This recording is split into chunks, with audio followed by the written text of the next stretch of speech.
नमस्कार मित्रांनो, स्वागत आहे तुमचं परम्स यूट्यूब चॅनलमध्ये। आज आपण चर्चा करणार आहोत पॉझिटिव्ह एनर्जी आणि निगेटिव्ह एनर्जी बद्दल। आपल्या शरीरामध्ये दोन प्रकारच्या एनर्जी असतात। एक असते पॉझिटिव्ह एनर्जी, जी की आपल्याला पॉझिटिव्ह गोष्टी करण्यासाठी युजफुल असते, आणि एक असते निगेटिव्ह एनर्जी।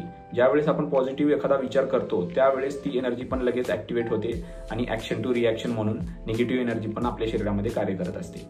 जसं की आपण रात्री झोपतेवेळी विचार करतो आणि आपण ठरवतो की मला सकाळी लवकर उठायचं आहे, त्यासाठी आपली पॉझिटिव्ह एनर्जी कार्यरत असते।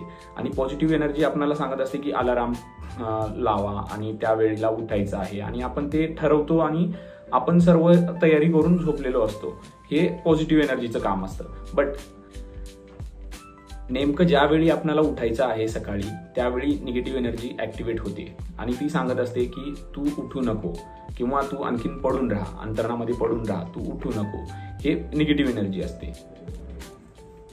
मी एक छोटंसं एक्झाम्पल देऊ इच्छितो। ज्यावेळेस आपण एखादं बुक रीड करत असेल, त्यावेळेस आपण मोस्टली 15 ते 20 मिनिटं फक्त ते बुक लक्षपूर्वक आपण ते बुक रीड करतो।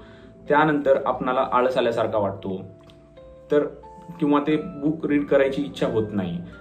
तर ते काय असतं की निगेटिव्ह एनर्जी आपल्या शरीरामध्ये ऍक्टिव्हेट झालेली असते आणि ते बुक रीड करण्यापासून आपल्याला रोखत असते।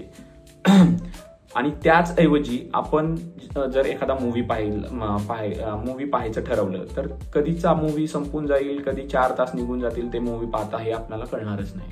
तर हे निगेटिव्ह एनर्जी आहे। निगेटिव्ह एनर्जी कधी पण आपल्या शरीरामध्ये पॉझिटिव्ह एनर्जीपेक्षा जास्त ऍक्टिव्हेट असते। ह्या उदाहरणावरून आपल्याला दिसून येते। मित्रांनो, आपण ज्या युगामध्ये जगत आहे ते कलियुग आहे, आणि कलियुग हे निगेटिव्ह एनर्जीचा राजा आहे। आणि त्या राजाला कधीच वाटणार नाही की आपण त्या राजाच्या विरोधामध्ये जाऊन काम केलं पाहिजे। म्हणून निगेटिव्ह एनर्जी ही जास्त ऍक्टिव्हेट आपल्या शरीरामध्ये असते। आपल्या शरीरामध्ये एखादी जखम झालेली असेल आणि ज्यावेळेस ती जखम नीट होते, त्यावेळेस आपल्याला त्या ठिकाणी थोडी खाजल्यासारखं होतं। का? कारण त्या जखमेला आपलं शरीर आवडलेलं असतं आणि त्या जखमेला आपल्या शरीराला सोडायचंच नसतं। आपण ज्यावेळेस ते खाजवतो त्यावेळेस ती जखम परत वाढते आणि ते जी जखम होती ती परत आणखीन तेच राहते। मग हे जे कार्य करायला लावतं हे निगेटिव्ह एनर्जी आहे। ही निगेटिव्ह एनर्जी आपल्या माइंडला सांगते की तू तिथे खाजव, जखम वाढ, आणि वाढल्यानंतर ती जखम आपल्या शरीराला चिटकून तशीच राहणार। त्याच पद्धतीनं निगेटिव्ह एनर्जी आपल्या शरीराला चिटकलेली आहे। तर मित्रांनो, ह्या सर्व गोष्टीवर मात करण्यासाठी किंवा निगेटिव्ह एनर्जी आपल्या शरीरातून डिॲक्टिव्हेट करण्यासाठी, पॉझिटिव्ह एनर्जी ऍक्टिव्हेट करण्यासाठी आपणाला मनन करायला लागेल, चिंतन करायला लागेल। एखाद्या वेळेस आपण ठरवायला लागेल, त्यासाठी आपण थोडं लिखाण करायला पाहिजे, वाचन करायला पाहिजे, जेणेकरून आपण एखादी गोष्ट ठरवली आणि ती गोष्ट नाही झाली तर त्या गोष्टीमध्ये कुठल्या गोष्टींचा अडथळा आला, ह्या गोष्टीवर आपण चिंतन केलं पाहिजे। त्यानंतर आपले ते निगेटिव्ह एनर्जी ऑटोमॅटिक आपल्या शरीरातून निघून जाऊन आपणाला पॉझिटिव्ह एनर्जी ऍक्टिव्हेट करून ते कार्य करण्यासाठी मदत होते। म्हणून चिंतन, मनन हे खूप महत्त्वाचं आहे।